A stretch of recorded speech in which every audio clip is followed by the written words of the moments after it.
I think the message I wanted to convey today is how to put those ideas of sustainable exuberance into practice. We had in the workshop, we had a theoretical debate yesterday, and we went through some books and some ideas. I think today, to share with the other groups, it would be good to concentrate on the build work of the practice rather than the research part or the academic part. Sustainable exuberance is the title because I really do think that what we want to sustain has to be something that makes us happy. And I don't really want to engage in an approach to sustainability that is gray and boring. So we're trying to find the colorful side of it. And with that, there are other aspects. So there's sustainability, which is one of the main criteria for us. There are the new things that society needs. Society has evolved, and new architecture is required for that society. So I think that innovation in that sense is also very important. And also to do with the new layers of the world. We have a physical layer, we have virtual layers, we have all kinds of worlds that are overlapping each other. And I think that we also need to innovate in that field. So we need to innovate to change the way things are done in terms of energy and carbon footprint. We need to change the way things are done because society is different, and we need to change the way things are done because the physical is not the only important thing in our lives. I want to see this project with you. It's a town hall and civic center in Belgium that's near Bruges, the city of OostCampus. And here we have the old town, and we have a larger area, and there's a former industrial area with some industrial buildings, industrial sheds. Specifically, there was this Coca-Cola site, a shed built in 1991, so not old enough to be industrial heritage, and not old enough to be appreciated as from the fetishist point of view. And the city wanted to do, they called it OostCampus, a campus with all the buildings for all the services of the city. That's the town hall, but also the archive, the registry, the land management agency, free time, the house of the youth, a multi-purpose room for concerts and things. So a long list of things to do. And well, in the competition, most people pull down the factory because what do you do with it, right? But we looked at it. This is, to give you the scale, this is 90 meters, this is 120 meters, so this is a football pitch, right, in size. And the site, complete site, is 4 hectares. It's not particularly beautiful, you see, but it's 9 meters high, and it's really a space that you can do something with. And this summarizes what we saw on the site. We saw foundations. Foundations are not easy to see because they are underground, but they are there. It's a concrete slab with industrial load-bearing capacity, tons per square meter, which would be a big effort to demolish and substitute with something else. Sewerage. An electrical transformer, access, walls, structure, insulation, waterproofing, all kinds of things that have an embedded gray energy. You know, the energy that it has taken to have this building here. Now, it has been proven many times, and we did it again, like all the people had done before, that if you have an existing structure, the worst thing you can do is leave it as it is. You need to adapt it to use and to energy efficiency. But the second worst thing you can do is demolish it and build a new building. Because if you do that, no matter how efficient the new building is, it could be a zero energy building, it will not save enough energy in its lifetime to pay back for the cost, the energy cost of demolishing the existing. So we wanted to keep this radically at all costs. Do not demolish anything, any part of this building, and keep it in place. But, you know, it's not a particularly nice kind of structure. Not yet. I mean, with some time it might be. So in the competition, we sort of proposed to the mayor, we're going to do the town hall here. He was a bit worried. But don't worry, because if you leave the camera where it is, you see the pillar, you see the floor, it will be a landscape, a wide landscape of clouds, creating a sheltered public space, so like a square, shelter from the rain. This is Belgium. It rains many, you know, like 300 days a year. So if you can have a space, a public space, shelter from the rain, where you can have then all the various clusters, all the various services, the campus that they wanted, then you will have all the buildings you need, but also something extra, right? So basically we have all the clusters, the various services. We have this kind of foam of public space, and then the crystallization of this foam in the shape of these clouds. How do we build this? Okay, we proposed in the competition to do inflatables. And these inflatables project some gunge, this is glass fiber reinforced gypsum. So it's gypsum with glass fibers inside. It's like the stuff you use to make boats, but not with resin that stinks, but with gypsum that doesn't stink. And this only needs to be 7 millimeter thin, just like this, thin like this, right? And you can also then cut it and work it and finish it and do all kinds of things to inhabit it. And in the end, you get this. This is the built work. It's difficult to imagine that this is a former factory, right? Which is why we have this moving photo where you can see the before and you can see how the bubbles are formed inside the space. I think we can see it again, maybe. Yep. That's the factory. Those are the clusters, and then the clouds covering a space that is a public space, basically. The floor is the same floor of the existing factory. Here you see how we arranged it. These are all the bubbles. The bubbles are supported by the ground, but also by these cores that are the axis for all the different clusters. That's the technical detail. Sometimes I call from magazines, say, can you send us some technical constructive detail?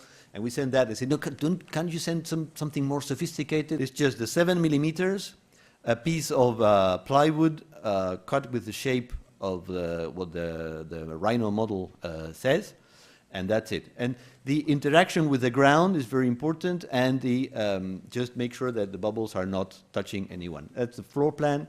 That's the conceptual model. And you can see all the various functions. You can see the city archive, the workshops for the public works, the vehicles, the garage to repair the vehicles. There is a hardware part here. There's a public part here. And you can see that the council, the city council, is in the middle of public space. And there are these fingers that intertwine public space with city service, because there's the gray energy issue, but there's also a vision on how you can administrate or govern a city in the 21st century. We're going to see more about that in a minute. I'll just go quickly through pictures of the construction. Here I have to say that the price per square meter of this building after it was finished was 1/3 of the usual for a building like this. It was 550 euros per square meter compared to 1,600 euros per square meter, which would be the average accepted price in Belgium.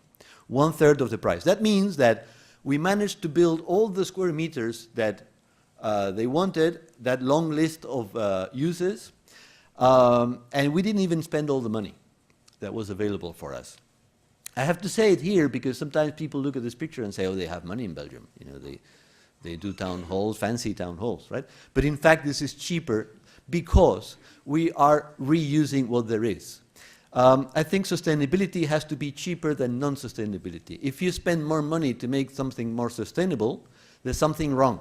Because money is related to energy. And if you're spending more money, you are spending more energy. So you have a higher carbon footprint. Now, there's construction, and then there's using the building, but we can see about that as well. This man is the CEO of the city, is the vice mayor or the deputy mayor or something like that. Is, you know, the mayor does the openings and the inaugurations. This is the guy who does the work, and he's the architect. Let's say he's the author of the. He has a vision of how the city had to be governed. That's why there is a council room which is in the middle of public space, so that people can see what the politicians are debating, and you can actually go in. I mean, if you're going there to the registry, you see that the council is in a meeting, you see what the PowerPoint, you may want to go in and see what's being discussed. And also, the various services are transparent, so you have a clear info point, and you can go in there, you can have meetings, and things will be transparent, things will be seen. Even the info points, they have, this is the website of the city. So you have the info point, you have, and that is the housing department. So if you click here in the website, you get this menu, and this is housing, right? So what you have on your laptop at home is the same thing you have when you get there. So when you're at home, you know that you can go physically to the place, and you can talk to the person who's behind the website. And that makes a direct contact between reality and the virtual government, and it facilitates e-government, because it's like the same kind of thing, right? But I'm going to jump out of here to the menu. I want to tell you about the thermal onion. If you have one membrane, loss of energy is exponentially proportional to the thermal jump. So if you have many membranes, the thermal jump is smaller every time, so the speed at which you lose your energy is much slower. So when you have an onion, it's much more efficient from that point of view. But also, you have a smaller area that is climatized, a smaller volume, and it is also more comfortable for people. If you enter a public building, in the first layer, you don't really want to need to take your coat off. It's in the next layer when you want to take your coat off. And then it's only in the places where you're sitting down and working that you need full climatization. So like this, with this system, everybody is comfortable. Some areas are left to go up and down in temperature, and it's not a problem. They can be warmer in the summer, and they can be cooler in the winter, but never below 16 degrees and never above 27 degrees. And it's where you're working or where you're meeting that you're comfortable enough. And it's only 10% of the volume that is really climatized. I'll skip that. I'll tell you about the topogram. A topogram is a tool that we use. It's a diagram of places. It's a very simple thing. It's something that looks like an organigram, but it describes what spaces there are, how many people you can fit there, what they have to do, what are the connections, what are the control points, access points. And it is very useful if you want to discuss spatial arrangements with people who are not trained as architects, but are maybe very capable with workflows, like city people, you know. We always try to find a language. The linguist part of it is maybe affected by that. We try to find a language that we can communicate with the client, a kind of pidgin language, some in between, and that allows for the conversations to be based on the really important things for the client and not about form. It's not formal. It's not a formal debate. It's an organizational debate, which is what really matters. And then, if you look at this topogram and I click on the thing, the final floor plan is the crystallization of those debates. So we could use the topogram to debate. We actually had workshops, even with people who do maintenance. Everybody who works in this building and everybody who uses the building participated in one workshop or other to give it the final shape, but without discussing form. The bubbles are an interface with the outside environment, and each bubble has a different translation of the outside weather, right? So I want to tell you about the virtual LED Sunday. We don't have much time, but only this one. We are near the North Sea. The weather is, on average, quite bad. And when it's bad weather, the wind blows very hard. Now, if you come out from the registry, in another climate, you come out to the square, and then it's sunshine, and then they launch confetti, and then they take pictures of you. But in this kind of weather, that's very unusual. So we had an interface that visualizes the energy produced by the windmills. There are aeolic things in the area, and so the harder the wind blows, the brighter the sun shines on you when you come out from the registry. And I have actually stolen these pictures from Facebook. So these people having their wedding, and when they come out from the registry, they have the sunshine on them. Outside, it's raining cats and dogs, but inside, it's like really a square where there is an inverted kind of weather. And I think we need to do this kind of thing to celebrate renewable energy also. Okay, I want to tell you also about productive landscapes, because it's the theme that we're dealing with. First, let me tell you about grazing fields. We did a park because what we were supposed to do, this building here, the budget was 6.5 million euros, but the tender was finally won by a contractor for 5.5, so 1 million euros below the target. But they had the money, so they said, okay, let's do a park. So I did another project for the park for the same money, because the money was proportional to the budget.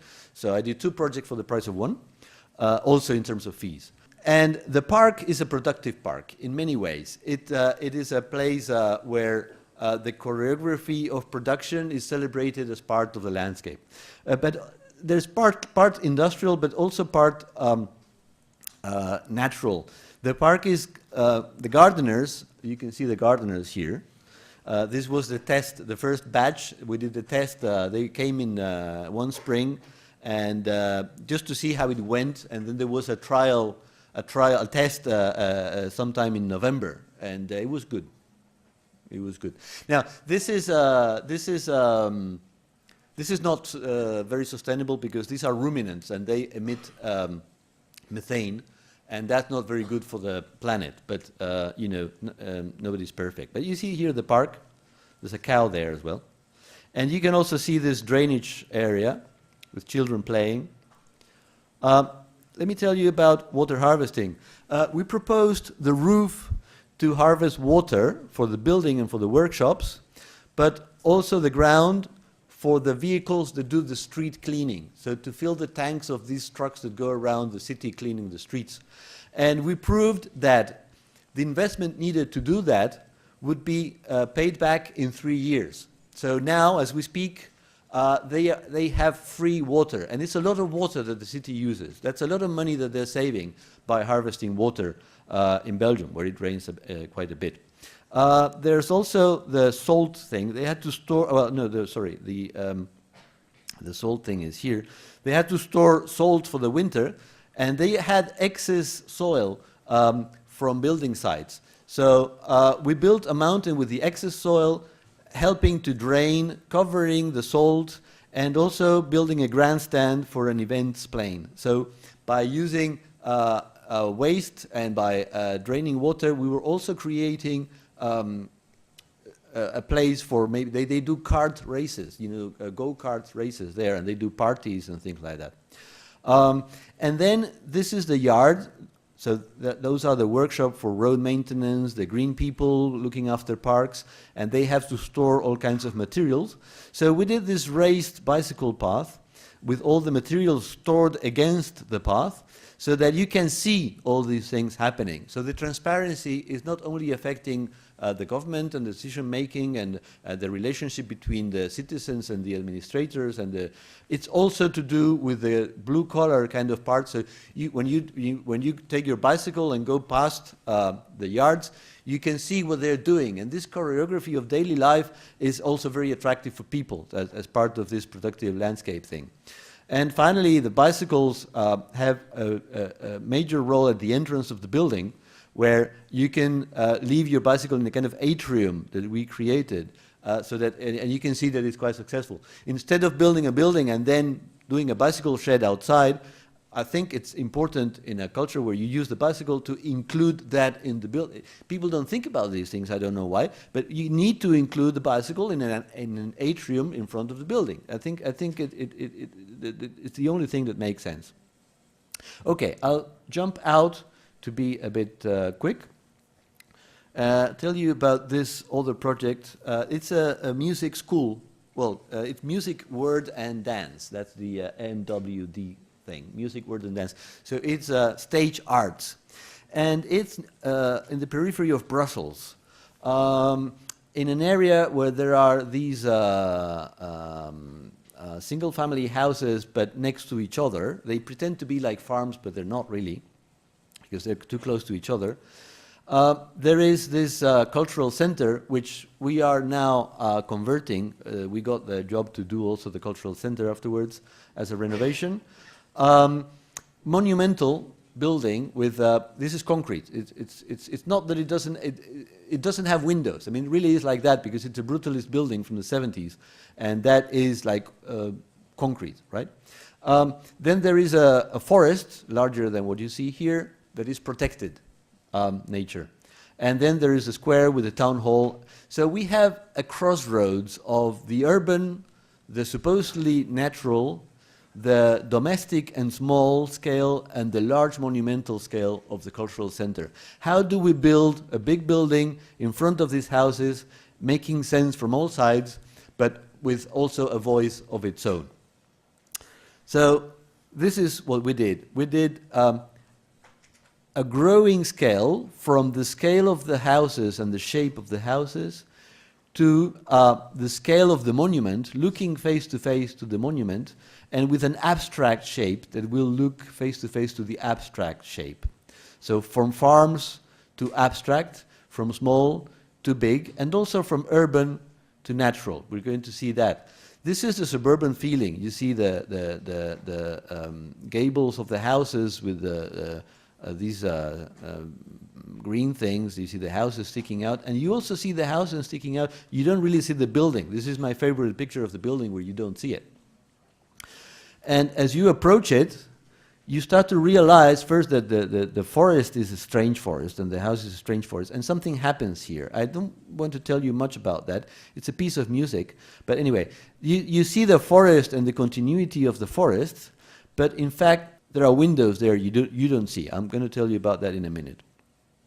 You never see this picture, by the way. There's not enough distance to see this piece of music being replayed as you walk. You only see a bit at a time. You only see some colors at a time. You either see the forest, or looking in front directly perpendicular, you see the colors, or you see, when you look back, the sky and the little houses again from the other side. But the auditorium, this is the auditorium. So the chairs are here. So the slope here is the slope of the chairs looking at the stage here. Looks at the other building face to face and actually creates a space that again is sheltered from the rain. So it's placemaking. People do things here on Saturdays. They meet here because they know it's shelter, or they come out from the academy and they come, they're picked up when they come out with their instruments, and so that they don't get wet. And this is the only entrance, by the way. Everything else is totally opaque. There is no access from the forest. There is no access not to disturb the small residential buildings. From the forest, you see some kind of reflection. Imagine that you are in the forest and you saw some kind of building-like building. Well, you see a non-building-like building. You see a kind of pixelated reflection of the sky and the colors on the clouds and the trees themselves in the windows. And from the other end, you see another house, just another house, right? That's the scale. So that picture was from here. So you see another house here. Just some images of construction. We apply principles of passive house here. So we try to keep the windows to the minimum necessary to get enough natural light, which is important for the spaces inside. But it is easier to insulate with wall, cheaper and easier and much more efficient to insulate with wall. So we try to maximize the wall and minimize the windows and have the windows at different heights so that you have natural light from different angles. But also we need to trap that light into the spaces. We'll see some of that in a minute. Now, the cantilever is the same wall, exactly the same wall, as thin. It's just that the height gives you enough leverage to hold it in place. And you need those cables to keep the efforts, the horizontal efforts. So the building doesn't have any extra structure for the cantilever. And then horizontal structure is all wood. Wood is a good way to fix carbon. A mature forest does not fix carbon because it grows, but it decays. So it fixes carbon, but then it releases it again. If you want to fix carbon, you need to responsibly harvest trees and store the wood somewhere where it will not be, the carbon will not be released back into the atmosphere. So building with wood is a very good way, as long as it is FSC certified or responsibly harvested, of course, because there are other issues apart from carbon fixing. There are other environmental issues in terms of footprint. It's a good way to store carbon. This is how it works.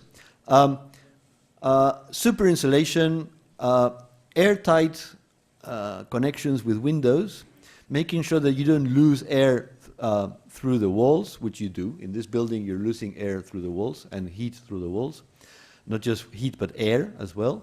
And then capturing the light with the reflection on these fins. So we had to include some fins here to reflect the light back into the space. It's like having a thick wall and then having light, diffuse light coming from different places.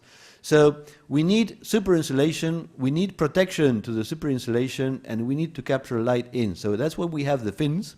And the fins are also helping us to build a different kind of image to the building. So it's not a huge building-like thing in front of the houses. This is the forest being encapsulated and the forest being put on the wall and built to build the continuity of the forest, which, by the way, are always green. Now, there are different results in terms of the look of the building, depending on how the light, you see the light reflecting there. When it reflects, you get the colors reflected onto the greenery, and you get this kind of image, which I quite like.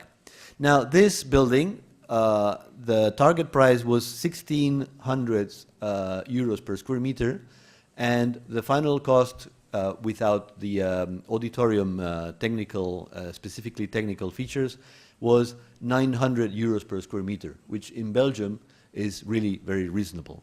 And that is the opening party. Now, I want to quickly tell you about another project in Rwanda, in Kigali, the capital of Rwanda. This is a gateway to the Kigali business district. So they're building a business district there. Kigali is trying to turn into a kind of IT hub for the East Africa community. Rwanda there was a civil war 20 years ago, but there's growth in the order of 8 to 10% GDP every year in the last decade. So it's a fast-growing country, and the fastness is based on this IT thing. So everything you do is online. I do my planning permission things online, and you get the answer in 15 days. So they're really, banking is done with mobile phones, and really advanced in many ways. I mean, I say Rwanda, and people think, oh, you're working with an ONG or something. And it's not really like that. We have 10 projects in Rwanda at the moment, and it's all very exciting the way people are open to new ways to deal with things, and they don't have the inertia of systems that have been developed in the last 100 years. They can do everything from new. And we're doing this project here. It's offices next to the equator, where comfort is reached without air conditioning. That was one of our things we wanted really to do. Electricity is very expensive, and we really want, I mean, this building will use 75% less electricity than a normal building. Yeah, 75% less running costs. How do we do that? Well, first we need to look at the climate. This is a tower there, one of the towers that is already standing in Kigali. You see they build greenhouses, and then they need to open the windows to ventilate because air conditioning is too expensive. And then you get dust inside. This is another one. This is called Kigali City Tower. And you can see that they have opened the windows to try to clean the dust around, and then they like, try to clean also around, bend, get the arm out to bend something to get some clear views outside. So we have a double problem. With the greenhouse buildings, we have the air conditioning and we have the dust, right? Now, the way to approach this for us is first look at orientation. Near the equator, the sun is very high. So we get very high solar angles north and south. North and south are exchangeable. It's the same thing. It's just that the south behaves like what we think is the south in December, and the north behaves like what we think is the south in July, right? Always very high. So if you have an abstract cube, if you block east and west and the roof, of course, with vertical screening, and if you screen the south and north with horizontal screening, you're okay. It's very easy to control solar gains.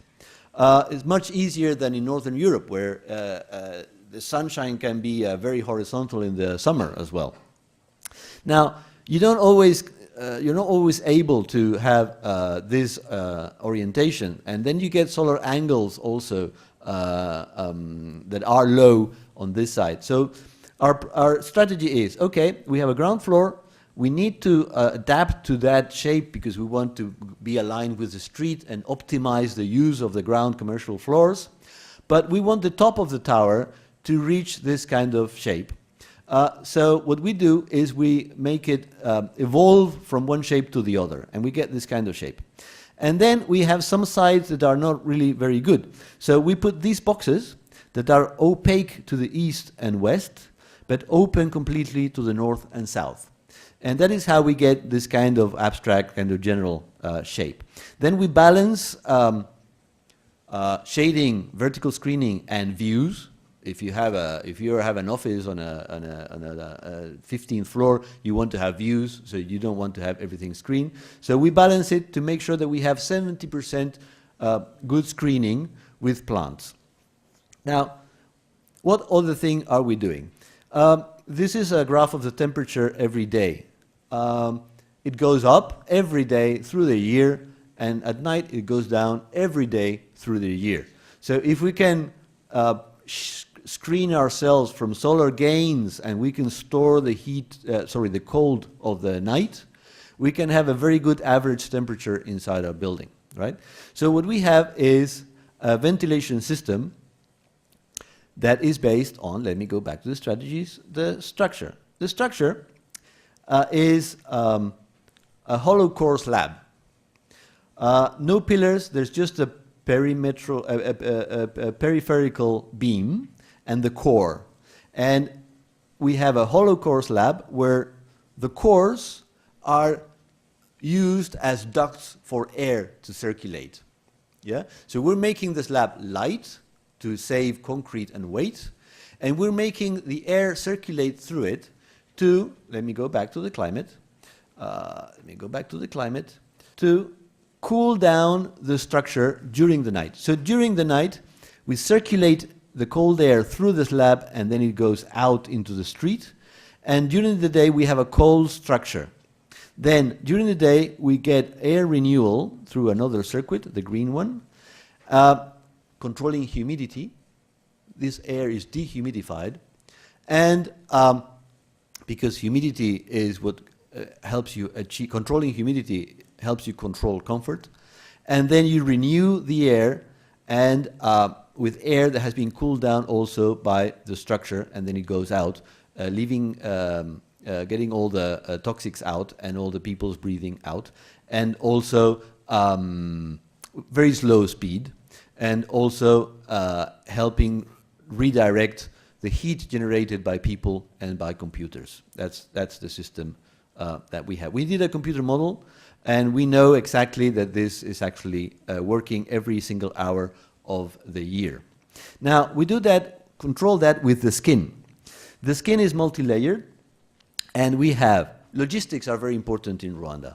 It's in the center of Africa, and anything that's imported has to travel by container to Dar es Salaam, and then it has to travel by road thousands of kilometers into the heart of Africa. So if you import something from Europe or from China, you have to pay an incredible amount of money to get it to your site. So one of the strategies for us is to minimize imports. So if we want to minimize imports, why should we do a curtain wall that has to be imported, aluminum profiles, expensive? What else can we do except importing that kind of curtain wall? How can we do vertical screening and not importing louvers or panels? So what we decided was to import only a mesh where plants could grow. The plants are there to do the vertical screening. So they're not there to make it a green building because the leaves are green. They're there to do the vertical screening. It's also a passion fruit plantation. So the gardeners that do the maintenance, they harvest the passion fruit and get the revenue out of it. Now, the steel mesh does also the security. So people can go through this corridor. Let me show you there.